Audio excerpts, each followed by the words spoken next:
ನೋಡಿ, ದೇವರು ಈ ದೇಹ ಕೊಟ್ಟು ಭೂಲೋಕಕ್ಕೆ ಕಳಿಸಿದ್ದಾನೆ. ಈ ದೇಹ ದೇವ್ರು ಹೇಳ್ತಾನೆ, ನಿನ್ನ ಕಾಣದ ಲೋಕಕ್ಕೆ ಕಳಿಸ್ತಾ ಇದ್ದೇನೆ, ನೀನು ಮರಳಿ ನನ್ನ ಹತ್ರ ಬರ್ಲಿಕ್ಕೆ ನಿಂಗೊಂದು ರಥ ಕೊಡ್ತೇನೆ ಅಂತ ಈ ರಥ ಕೊಟ್ಟಿದ್ದಾನೆ. ದೇವರು ಕೊಟ್ಟ ದೇಹ ದೇವರ ಬಳಿಗೆ ಕರ್ಕೊಂಡು ಹೋಗುವ ರಥ. ಅದಕ್ಕೆ ಸಾಧನ ಶರೀರ ಇದು ನೀ ದಯದಿ ಕೊಟ್ಟದ್ದು ಸಾಧಾರಣ ಅಲ್ಲ ರೀ. ಯೋಚನೆ ಮಾಡಿ ನೋಡಿ, ದೇವರು ಕಡಿಮೆ ಐಟಮ್ನೆಲ್ಲ ಹೊರಗಿಟ್ಟಿದ್ದಾನೆ. ಕಣ್ಣು ತುಂಬಾ ಕಡಿಮೆ ಬೆಲೆ, ಎಲ್ಲ ಕಡಿಮೆ, ತುಂಬಾ ವ್ಯಾಲ್ಯೂಬಲ್ ಎಲ್ಲ ಒಳಗಿಟ್ಟು ಲಾಕ್ ಮಾಡ್ಬಿಟ್ಟಿದ್ದಾನೆ ಅಲ್ವಾ. ನಮ್ಮಲ್ಲಿ ಪ್ಲಾಸ್ಟಿಕ್ ಗಿಸ್ಟಿಕ್ ಎಲ್ಲ ಹೊರಗಿಟ್ಟಿರ್ತೀವಿ, ಬೆಳ್ಳಿ ಬಂಗಾರ ಎಲ್ಲ ಒಳಗಿಟ್ಟು ಲಾಕ್ ಮಾಡ್ತೀವಲ್ಲ, ಹಾಗೆ ಕಿಡ್ನಿ, ಹಾರ್ಟು, ಬ್ಲಡ್ ಇವೆಲ್ಲ ಒಳಗಿಟ್ಟು ಲಾಕ್ ಮಾಡಿದ್ದಾರೆ. ಎಂಥ ವ್ಯಾಲ್ಯೂಬಲ್ ರೀ. ಒಂದ್ಸತಿ ದೇವ್ರು ಕೊಟ್ಟದ್ದು ಕಳ್ಕೊಂಡ್ರೆ ಮತ್ತೆ ವಾಪಸ್ ಪಡಿಲಿಕ್ಕೆ ಸಾಧ್ಯವೇ ಇಲ್ಲ. ಮತ್ತೆ ಎಷ್ಟೋ ಜನ ರೀಪ್ಲೇಸ್ಮೆಂಟ್ ಮಾಡ್ತಾರೆ. ಈಗ ಹಾರ್ಟ್ ಹೋದ್ರೆ ಹಾರ್ಟ್ ಹಾಕ್ತಾರೆ, ಆದ್ರೆ ಕೈ ನಿಮ್ಗೆ ಯಾರು ಗ್ಯಾರಂಟಿ ಕೊಡ್ತಾರಾ? ಹೇಳಕ್ ಸಾಧ್ಯ. ದೇವ್ರು ಕೊಟ್ಟದ್ದಿರುವಾಗ ಇಷ್ಟು ಕಾನ್ಫಿಡೆನ್ಸ್ ಇರುತ್ತೆ, ನಾವೇ ಮಾಡಿಸ್ಕೊಂಡದ್ರ ಮೇಲೆ ಅಷ್ಟು ಕಾನ್ಫಿಡೆನ್ಸ್ ಇರಲ್ಲ. ಅದು ಕೊಡೋ ಡಾಕ್ಟ್ರೇ ಹೇಳ್ತಾರೆ, ಮೊದಲೇ ಸೈನ್ ಮಾಡಿಸ್ಕೊಂಡ್ಬಿಡ್ತಾರೆ, ಇದ್ರು ಅಂದ್ರು ಹೋದ್ರು ಒಂದು, ನಮ್ದಂತೂ ಸಂಬಂಧ ಇಲ್ಲ ಅಂತ ಸೈನ್ ಮಾಡಿಸ್ಕೊಳ್ಳೋದೇ ಅದಕ್ಕೆ ಅಲ್ವಾ. ನಮ್ದೇನ್ ಸಂಬಂಧ ಇಲ್ಲ, ನಿಮ್ ಹಣೆ ಬರ ಇದ್ರೆ ದೇವ್ರ ಇಚ್ಛೆ ಇದ್ರೆ ಬದುಕ್ತೀರಿ, ಇಲ್ದೇ ಇದ್ರ ಬಿಲ್ ಅಂತೂ ಪೇ ಮಾಡ್ಬಿಡಿ, ಮೊದಲೇ ಕಟ್ಸ್ಕೊಂಡ್ಬಿಡ್ತಾರೆ ಇಂದ್ರ ನಮಗೂ ಅಲ್ವಾ. ಏನೇ ಇರ್ಲಿ, ಒಟ್ಟು ದೇವರು ಕೊಟ್ಟದ್ದು ಇಷ್ಟು ಇದೆ. ದೇವರು ಕೊಟ್ಟ ಈ ರಥ ಇದನ್ನು ಉಪಯೋಗಿಸ್ಕೊಂಡು ನಮ್ದು ಲಾಂಗ್ ಜರ್ನಿ ಇದೆ, ದೇವರ ಕಡೆ ಹೋಗ್ಲಿಕ್ಕಿದೆ. ಅದಕ್ಕೆ ದೇವರು ನಮ್ಗೇನು ಒಂಟಿ ಕಳಿಸ್ಲಿಲ್ಲ, ಜೀವನ ಒಂಟಿ ಕಳಿಸ್ಲಿಲ್ಲ, ರಥ ಕೊಟ್ಟು ಕಳಿಸಿದ್ದಾನೆ. ರಥ ಯಾಕೆ ಕೊಟ್ಟಿದ್ದಾನೆ ಅಂದ್ರೆ ನನ್ನ ಹತ್ರ ಬಾ ಅಂತ. ಇದಕ್ಕೆ ಎಷ್ಟಿದೆ ಅಂದ್ರೆ 10 ಇಂದ್ರಿಯಗಳೇ ಕುದುರೆಗಳು, ಜ್ಞಾನೇಂದ್ರಿಯ, ಕರ್ಮೇಂದ್ರಿಯ. ಇದ್ ನೋಡಿ, ಅವನು 10 ದಿಕ್ಕಲ್ಲಿ ಹೋಗ್ತಿತ್ತಲ್ಲ, ನಮ್ದು ಹಾಗೆ. ಕಣ್ಣು ಇದೊಂದು ಇಂದ್ರಿಯ, ಇದೀ ಕಡೆ ಹೋಗ್ತಾ ಇದೆ. ಕಿವಿ ಇದೊಂದು ಇಂದ್ರಿಯ, ಇದೀ ಕಡೆ ಅಲ್ವಾ. ನಾಲ್ಗೆ ಕಳ್ಳ ಅಂದ್ರೆ ನಂಬರ್ 1. ನಾಲ್ಗೆ ಅಷ್ಟು ಕಳ್ಳ ಜಗತ್ತಲ್ಲಿಲ್ಲ. ಯಾಕೆ ಗೊತ್ತಾ? ಎಲ್ಲಾ ಇಂದ್ರಿಯಗಳು ಸೌದೋಗ್ಬಿಡುತ್ತಂತ. ಯೂಸ್ ಮಾಡಿ ಮಾಡಿ ಮಾಡಿ ಮಾಡಿ ಸೌದೋಗ್ಬಿಡುತ್ತೆ. ಕಣ್ಣು ನೋಡಿ ನೋಡಿ ಕನಕ ಬಂದ್ಬಿಡುತ್ತೆ ಅಲ್ವಾ. ಕಾಲ್ ಸೌದು ಹೋಗ್ಬಿಡುತ್ತೆ. ಆದ್ರೆ ತಿಂದು ತಿಂದು ನಾಲ್ಗೆ ಸವಿತು ಕೇಳಿದಿರ ಎಲ್ಲರೂ? ಇಲ್ಲೇ ಇಲ್ಲ ರೀ. ಇವಕ್ಕೆಲ್ಲ ಮುದಿತನ ಬಂದಾಗ ಎಂಗೇಜು ಯಾವ್ದಿಗೆ? ನಾಲ್ಗೆಗೆ. ಡಾಕ್ಟರ್ ಹೇಳ್ತಾನೆ ತಿಂದ್ರೆ ಸಾಹಿತ್ಯ ಅಂತ. ಸತ್ರು ಪರವಾಗಿಲ್ಲ, ತಿಂತೀನಿ ಅಂತ ನಾಲ್ಗೆ ದುರ್ಬುದ್ಧಿ ಅಲ್ವಾ. ಬಲವಾನ್ ಇಂದ್ರಿಯ ಗ್ರಾಮ ವಿದ್ವಾಂಸಮಪಿ ಕರ್ಷದಿ. ಕಣ್ಣು, ಕೈ, ಕಾಲ್, ಕಿವಿ, ನಾಲಿಗೆ. ಲಾಸ್ಟ್ ಹೇಳಿದ್ರು ದಾಸರಾಯರು, ಕಣ್ಣು, ಕೈ, ಕಾಲ್, ಕಿವಿ, ನಾಲಿಗೆ. ಅದಕ್ಕೆ ಡಾಕ್ಟ್ರು ಹುಷಾರಿಲ್ಲ ಅಂದ್ರೆ ಕಣ್ಣು ನೋಡಲ್ಲ, ಕಿವಿ ನೋಡಲ್ಲ, ನಾಲ್ಗೆ ತೆಗೀತಾರೆ. ಯಾಕಂದ್ರೆ ಹುಷಾರಿಲ್ಲದೆ ಇರೋ ಕಾರಣ ಏನ್ ಹೇಳಿ?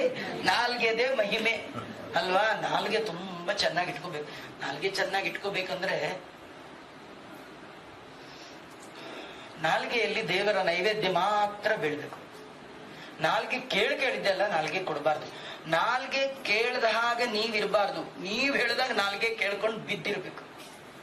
ಅದು ಎಂಗೇಜ್ ಅಲ್ಲಿ ಮಾಡ್ಬೇಕು, ಓಲ್ಡ್ ಏಜ್ ಅಲ್ಲಿ ಮಾಡಕ್ ಆಗಲ್ಲ. ಎಂಗೇಜ್ ಅಲ್ಲಿ ನೀವ್ ಹೇಳಿದ ಹಾಗೆ ಹೇಳುತ್ತೆ ಅಂದ್ರೆ ಕಂಟ್ರೋಲ್ ಮಾಡ್ಕೊಳ್ಬೇಕು.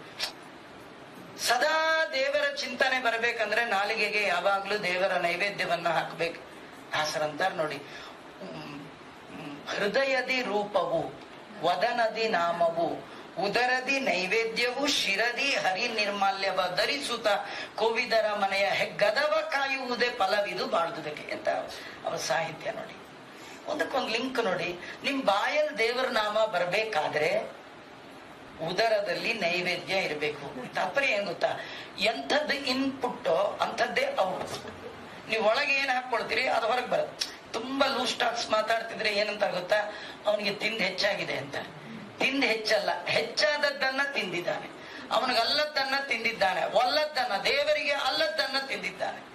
ನೀವು ದೇವರ ನೈವೇದ್ಯ ಹೊಟ್ಟೆ ಒಳಗಿತ್ತು, ತಿನ್ನುವಾಗ ಇದು ದೇವರದು. ಯಾವಾಗ್ಲೂ ತಿನ್ನುವಾಗ ಕೈಯಲ್ಲಿ ಅನ್ನ ಹಿಡ್ಕೊಂಡು ನೋಡ್ಬೇಕಂತ, ಇದು ಯಾರ ಮನೆ ಅನ್ನ, ಇದರ ಸಂಪಾದನೆ ಹೇಗೆ, ಇದರಲ್ಲಿ ಪ್ರಾಮಾಣಿಕತೆ ಇದೆಯಾ, ಇದು ಯಾರ್ದಾರ ಕಣ್ಣೀರಿಂದ ಬೆಂದ ಅಕ್ಕಿಯ ಅಥವಾ ನಮ್ಮ ಶ್ರಮದಿಂದ ಬೆಂದ ಅಕ್ಕಿಯ, ಇದು ಪ್ರಾಮಾಣಿಕತೆ ಅನ್ನದಲ್ಲಿ ಬಹಳ ಮುಖ್ಯ. ನಿಂಗೆ ದೇವರ ದಯ ಆಗ್ಬೇಕಾ? 2 ಕೆಲಸ ಮಾಡೋದು. ಒಂದು, ಹಾಳು ಹರಟೆಗೆ ಹೋಗ ಬ್ಯಾಡ.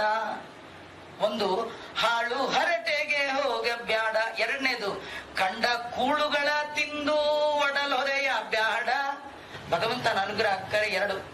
2 ಕಾರ್ಯಕ್ರಮ. ಒಂದು, ಲೂಸ್ ಟಾಕ್ಸ್ ಮಾತಾಡ್ಬೇಡಿ. ಒಂದು, ಸಿಕ್ಕಿದ್ದು ಬಾಯಿಗೆ ಹಾಕೋಬೇಡಿ. ಸುಮ್ನೆ ಕೆಲವ್ರು ಏನಂದ್ರೆ ಕಾರ್ಪೊರೇಷನ್ ತಿಪ್ಪೆ ಇದ್ದಾಗೆ ಯಾವಾಗ ಹಾಕಿದ್ರು ಕಸ ಹಚ್ಕೊಳತ್ತದ, ಬೇಡ ಅನ್ನತ್ತ. ಈಗಿಲ್ಲ ರೀ, ಅವಾಗೆಲ್ಲ ಟೈಮ್ಗೆ ಬರೋದು.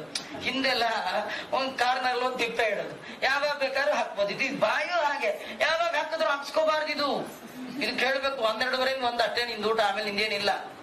ನಾವೇನ್ ಮಾಡಿದೀವಿ, ಬಾಯಿನ ಎರಡಕ್ಕೆ ಮೀಸಲು ಮಾಡ್ಕೊಂಡ್ಬಿಟ್ಟಿದೀವಿ. ಒಂದ್ ತಿನ್ನೋದು, ಇನ್ನೊಂದು ಅನ್ನೋದು. ತಿನ್ನೋದು ಅನ್ನೋದು ಎರಡಕ್ಕೆ ಮೀಸಲು ಮಾಡ್ಕೊಂಡ್ರೆ ದೇವ್ರ ದಯ ಆಗೋಲ್ಲ. ಬಾಯಲ್ಲಿ ಒಳ್ಳೆ ನಾಮ ಬರ್ಬೇಕಂದ್ರೆ ಮೇಲೆ ಕೆಳಗೆ ಎರಡು ತುಂಬಾ ಟೈಟ್ ಇರ್ಬೇಕು.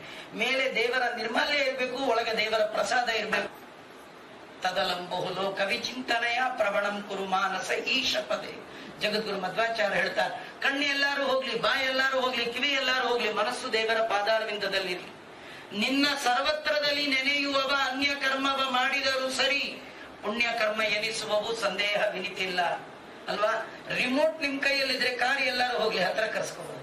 ರಿಮೋಟ್ ಯಾವುದು? ಮನಸ್ಸು. ಅದು ಎಲ್ಲಿ ಕಟ್ಟಬೇಕು? ಭಗವಂತನ ಪಾದದಲ್ಲಿ ಕಟ್ಟಿ. ಅಂದ್ರೆ ದೇವರ ನೆನಪನ್ನ ತಂದು ಕೊಡುವ ಕರ್ಮ ಸಾಧನ, ದೇವರನ್ನು ಮರೆಸುವ ಕರ್ಮ ಅದು ಸಾಧನ ಅಲ್ಲ.